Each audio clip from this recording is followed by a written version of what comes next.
चलिए तो अब शुरू करते हैं। Let us talk about history of gravitation. History of gravitation की अब हम लोग बात करेंगे। तो ये आपने देखा, ये क्या दिखाई दे रहा है आपको? सो आपको ये यहां पर दिखाई दे रहा है, एक अर्थ यहां पर है और ये आपको प्लैनेट दिखाई दे रहा है ना। Earth is here and planet is there.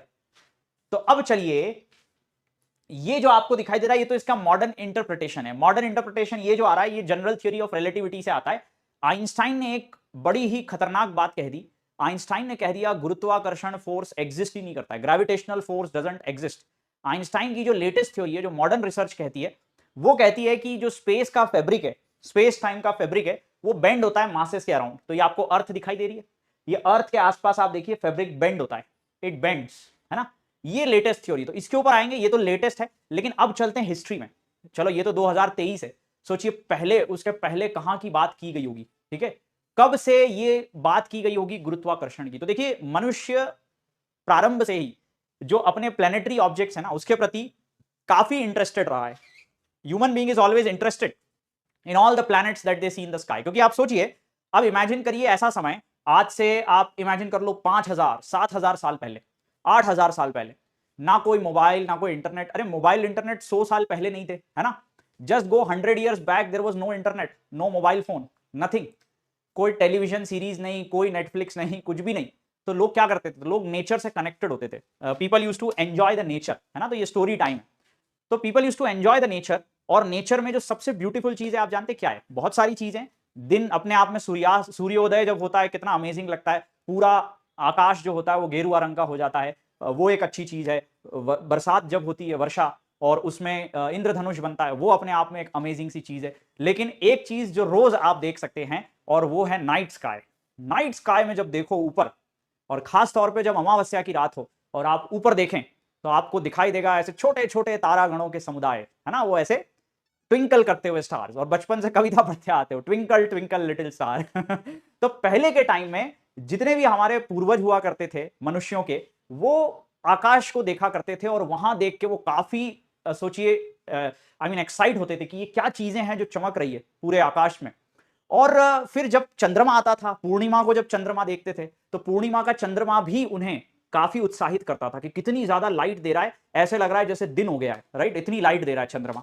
तो ये जो प्लेनेटरी बॉडीज हैं, इनके बारे में मनुष्य कब से ही इंटरेस्टेड था, फ्रॉम लॉन्ग टाइम।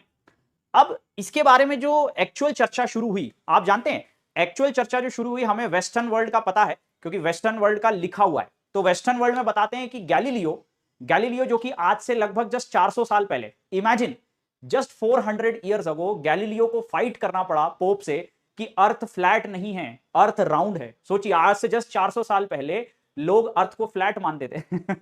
लेकिन भारत नहीं मानता था, ठीक है। भारत की मैं आपको हिस्ट्री बताऊंगा। भारत तो 8000 साल से पृथ्वी को गोल भी मानता है, और भारत को यह भी पता था कि पृथ्वी के आसपास सूर्य नहीं घूमता, पृथ्वी सूर्य के आसपास घूमती है।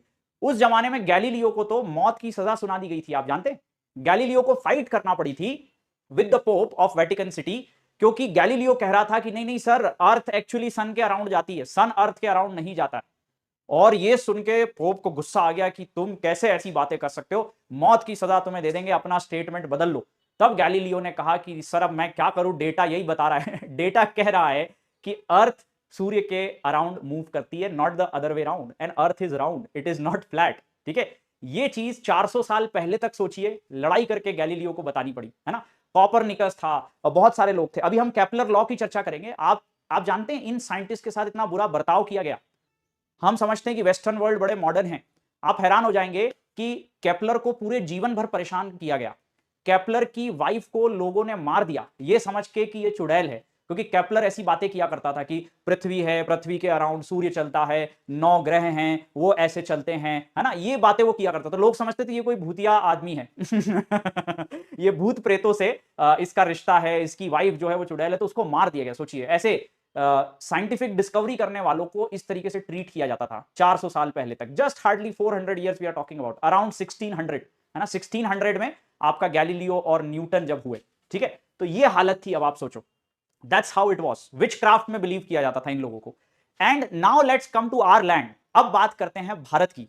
भारत, आप सोचिए, पश्चिम तो 400 साल पहले तक अर्थ क्या है ये नहीं मालूम था, कि सीधी है या गोल है, कौन किसके चक्कर काट रहा है, भारत का 8000 साल पहले रिकॉर्ड आपको मैं बताता हूं विद डॉक्यूमेंट, है ना, डॉक्यूमेंटल प्रूफ बात करूंगा, कोई व्हाट्सएप मैसेज नहीं है ये आपने देखा होगा आजकल व्हाट्सएप मैसेज बहुत चलते हैं कि फलानी फलानी में ये पाया गया कि ऐसा होता था पहले। अब वो व्हाट्सएप मैसेज फेक होते हैं, तो मैं व्हाट्सएप मैसेज नहीं मानता, मैं डॉक्यूमेंटल कोई प्रूफ होता है वो मानता हूं। तो आपके सामने डॉक्यूमेंटल प्रूफ प्रेजेंट करूंगा। ये डॉक्यूमेंटल प्रूफ 8 से 10,000 साल पुराना है भारत का। और ये कहां मिलता है आपको? ये मिलेगा आपको यजुर्वेदा में। देखिए यजुर्वेद, यजुर्वेद के वर्ष 3.6, तो 3.6 में आपको पता चलेगा कि उसी में लिखा हुआ है अर्थ इज मूविंग अराउंड सन।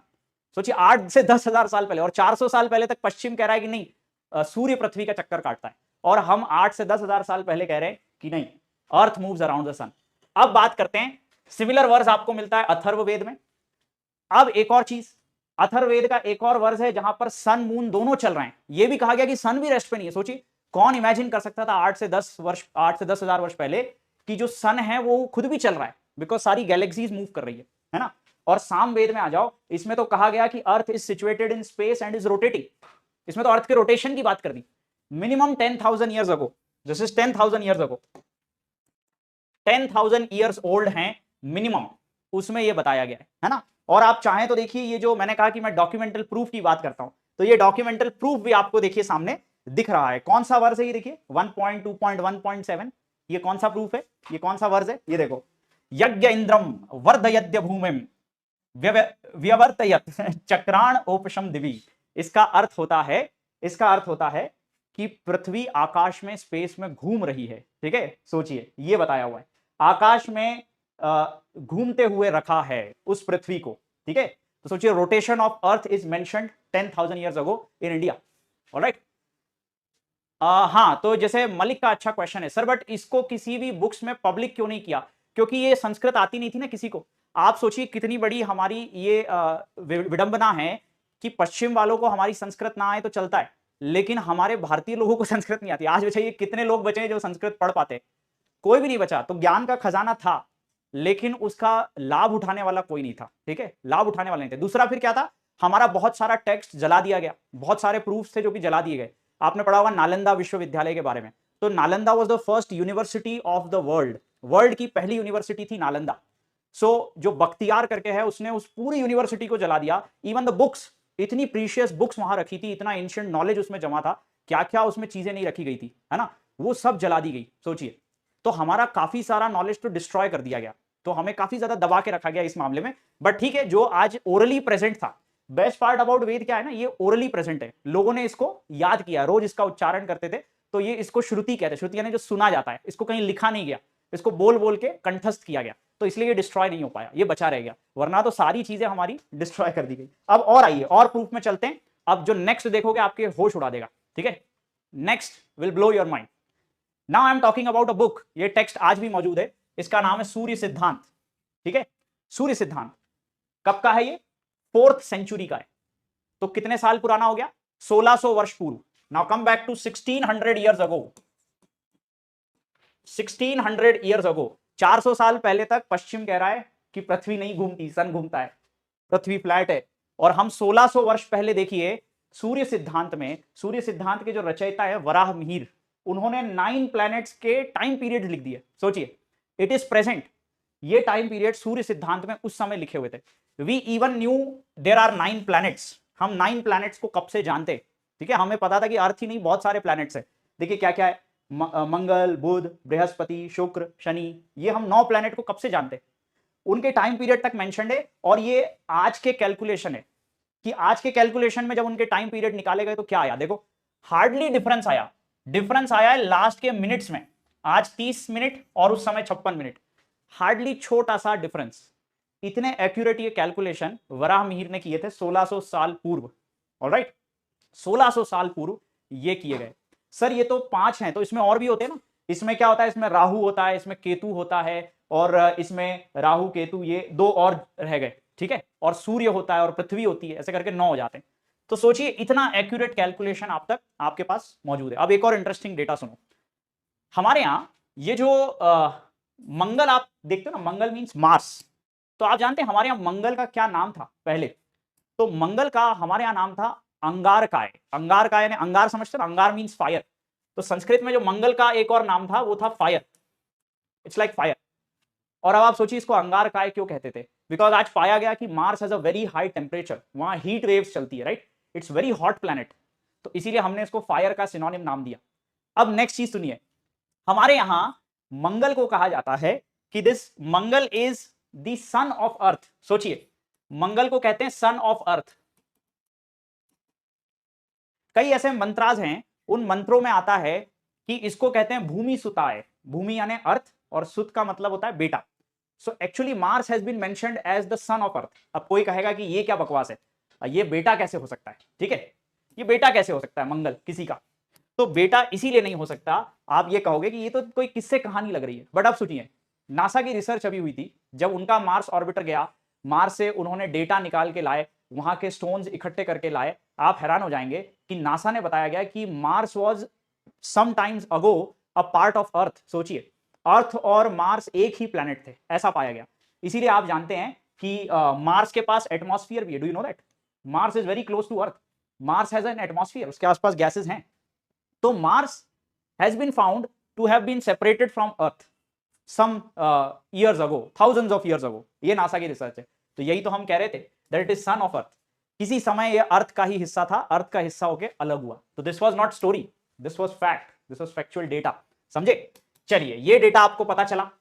अब बाकी सारे का भी आपने देख लिया, अब थोड़ा और मॉडर्न आते हैं, ये भी 1600 साल पहले, और थोड़ा आगे बढ़िए।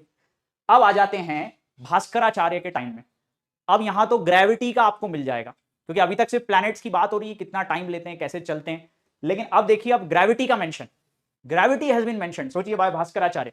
तो आइजैक न्यूटन के पहले ही भास्कराचार्य ने इसको निकाल दिया था। और ये देखिए, ये उनका एक सिद्धांत शिरोमणि करके, इनकी भी एक बुक है, सिद्धांत शिरोमणि, गोलाध्याय, भुवन कोश, उसमें आपको ये एक श्लोक मिलेगा जिसका सीधा सीधा ट्रांसलेशन देखिए ये है, earth naturally attracts every object in the space towards itself. Earth सब ऑब्जेक्ट्स को अट्रैक्ट करती है। Because of this acting force all objects fall on the earth, सारे ऑब्जेक्ट्स अर्थ पे गिरते हैं। ये जो न्यूटन सोच रहा था ना एप्पल क्यों गिरता है, ये भास्कराचार्य ने आंसर दे दिया था, बिकॉज अर्थ अट्रैक्ट्स एवरीथिंग, इसीलिए ऑब्जेक्ट्स फॉल ऑन द अर्थ, है ना। When there is balance of attraction among planets, where would they fall? बाद में एक क्वेश्चन मार्क छोड़ देते, अब बैलेंस हो जाएगा अगर ये फोर्स, तो चीजें गिरेंगी कैसे, है ना। तो ये क्लास में क्वेश्चन मार्क भी आपके लिए छोड़ दिया, तो देखिए सारी चीजें। और अब आप देखिए, ये ग्रेविटी को कहते हैं गुरुत्वाकर्षण, है ना, गुरुत्वाकर्षण इस शब्द से बनाए, गुरु स्वाभिमुख, तो गुरुत्वाकर्षण ही ग्रेविटेशन बनाए। Can you see the similarity, गुरुत्वाकर्षण ग्रेविटेशन, गुरुत्वाकर्षण ग्रेविटेशन, तो गुरुत्वाकर्षण ही वर्ड को लिया गया टू डिफाइन द ग्रेविटेशन। ये इसका एक और आपको प्रूफ मिलता है।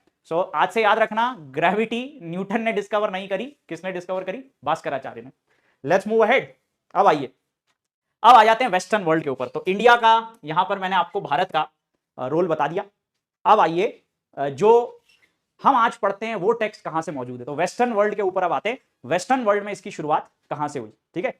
तो भारत वाली स्टोरी पसंद आई, अपने जो भी संस्कृति है उसको देख के अब आपको गर्व की अनुभूति हो सकती है कि हमारी संस्कृति इतनी अद्भुत थी। बस प्रॉब्लम यह है कि हम इतने दूर हो गए उस संस्कृति से कि अब हमें हमारी जो पुरानी किताबें उन्हें पढ़ना ही नहीं आता, वो किस लैंग्वेज में लिखी गई है हम उससे ही अलग हो गए, right. We have been separated from that era. आप सोचिए, हम उस एरा से अलग हो चुके हैं। तो ये बड़ी एक आप कह सकते हैं विडंबना है, हमारा दुर्भाग्य है, और हमें काफी दूर रखा गया इस लैंग्वेज से। हमारी अगर इस लैंग्वेज पे अभी भी पकड़ रहती तो बहुत सारी चीजें अभी हम जान के रखते, हमारी बुक्स अगर डिस्ट्रॉय नहीं हुई होती तो हम बहुत आगे अभी बढ़ गए होते। खैर, अब बढ़ ही रहे हैं, अब हम 5th लार्जेस्ट इकोनॉमी है इन द वर्ल्ड, तो फिर से एक बूम आ रहा है, we will again be on the top, don't worry, है ना। चलो अब आते हैं वेस्टर्न वर्ल्ड में। वेस्टर्न वर्ल्ड में बताइए कहां शुरुआत हुई ग्रेविटेशन की। तो वेस्टर्न वर्ल्ड में अगर किसी क्रेडिट जाता है to start the gravitation study, तो वो जाता है इस महानुभाव को, जिनकी मूछें देखो कितनी बड़ी है, मूछें हो तो नत्थूलाल जैसी हो वरना ना हो। सो ये भाई साहब कौन है, ये बड़े रिच आदमी थे, ठीक है। They were highly, this person was highly rich. इनका नाता एक्चुअली डच रॉयल फैमिली से था। तो ये खुद एक राजकुमार रहते थे, डच के, डच जिसको आज नीदरलैंड कहते हैं ना, तो नीदरलैंड के ये राजकुमार थे। और इन्होंने क्या कहा, इनका काफी इंटरेस्ट था, interest in the planetary motion. तो इस प्लैनेटरी मोशन में इनका इंटरेस्ट था, तो इन्होंने कुछ पैसा लगाया और एक आइलैंड खरीद लिया। ये आइलैंड आपको दिख रहा है। अब इस आइलैंड का ये प्रोनाउंसिएशन तो पता नहीं क्या है, बट हुआन आइलैंड या वान आइलैंड, पता नहीं इसको क्या प्रोनाउंस करते हैं, डच नेम है ये, तो वान आइलैंड शायद इसको कहते हैं। तो इन्होंने 1597 में एक आइलैंड खरीदा। ये आइलैंड देखिए इतना छोटा है, ये स्वीडन और डेनमार्क के बीच में पड़ता है। सो डेनमार्क स्वीडन के बीच में एक छोटा सा आइलैंड इन्होंने खरीदा और इन्होंने इसको डेडिकेट किया यहां पर एक ऑब्जर्वेटरी बनाने के लिए। इन्होंने अपना पैसा लगाया। जनरली आप देखते हो राजकुमार तो पैसा व्यर्थ करते हैं ना, अपने शौक मोज पूरे करते हैं याश होते हैं, लेकिन ये राजकुमार कितना अच्छा रहा सोचिए, इसने अपना पैसा साइंस के लिए लगाया। He was highly interested in science, इसीलिए आज इनको जानते हैं। और कई राजकुमार होकर मर गए, पता भी नहीं चला, कुछ कंट्रीब्यूट ही नहीं किया। तो इसीलिए जब भी करो कुछ ऐसा कार्य करो जो आगे आने वाले लोग आपको याद रखें, है ना। So he is the guy, his name is Tycho Brahe. क्या नाम है इनका? टाको ब्राहे। सो टाको ब्राहे ये जो व्यक्ति थे, इन्होंने एक आइलैंड खरीदा, आइलैंड में पूरे टेलीस्कोप्स लगा दिए। ये जितने भी आपको आज दिख रहा है ये खेत है, उस समय खेत नहीं थे, उस समय पूरा यहां पर ऑब्जर्वेटरीज बनाई गई थी और इन ऑब्जर्वेटरीज में टेलीस्कोप्स लगाए गए थे। तो टेलीस्कोप्स की मदद से इन्होंने काफी सारी अपनी टीम इकट्ठी करी, डिफरेंट साइंटिस्ट की। उनकी सैलरी भी ये खुद देते थे, टाको ब्राहे। इन्होंने अपना पैसा लगाया रिसर्च के लिए। बहुत सारे साइंटिस्ट वहां इकट्ठे हुए और वो लोग प्लैनेट को टेलीस्कोप्स के थ्रू देखते थे। ऑब्वियसली भारत का जो डेटा था वो यूज था। अब आपको बता दूं, आपको ये लग रहा है ना कि सर ये अगर इतना था तो ये फिर आज मेंशन्ड क्यों नहीं है, तो आपको बता दूं कि ये यूज हुआ है। It has been used even in Kepler's law. Kepler और ये जो टाको ब्राहे की रिसर्च थी ना, इसमें भारत का डेटा यूज हुआ है और इसका भी प्रमाण है। इसका भी प्रमाण आपको बता देता हूं। ये जो सूर्य सिद्धांत बुक है ना, प्लैनेटरी मोशन की, जो टाइम पीरियड्स मेंशन कर रहा है, खुद केपलर भी यही रिसर्च कर रहे थे। सारे प्लैनेट्स का ऑर्बिटल टाइम पीरियड निकालना चाह रहे थे। सूर्य सिद्धांत में ऑलरेडी मेंशन था। तो एक काशी के पंडित हुए कनक, वो इस सूर्य सिद्धांत को लेके वो गए थे इराक, है ना। He went to Iraq. Iraq में एक यूनिवर्सिटी हुआ करती थी, बैत अल हिकमा। क्या नाम था उसका? बैत अल हिकमा। उसको रन करते थे अल हिल्लाज मंसूर, इराक में, बगदाद में उस समय। सो देयर कनक वेंट, और कनक को यह ऑर्डर किया गया कि आप इसको ट्रांसलेट करिए from Sanskrit to Arabic language. तो उन्होंने जो अपने जो लोग थे उनसे उसको ट्रांसलेट करवाया, और सूर्य सिद्धांत को अल हिल्लाज मंसूर ने। And that book was named as Hind Sindh. उस बुक का नाम दिया गया Hind Sindh because it has come from India. और उस बुक को बहुत ज्यादा यूज किया गया फिर प्लैनेटरी चीजों के बारे में नॉलेज के लिए। वो बुक फिर वहां बैत अल हिकमा से पहुंची स्पेन, स्पेन से वो पहुंच गई पूरे यूरोप में, और यूरोप में उस बुक का बड़ा यूज हुआ। लेकिन ओरिजिन अगर आप ट्रेस करोगे, इट कम्स बैक टू सूर्य सिद्धांत, है ना। तो ये इनकी रिसर्च में बहुत ज्यादा यूज हुई है। इंडियन जो टेक्स्ट है वो बहुत ज्यादा यूज हुए। ठीक है, चल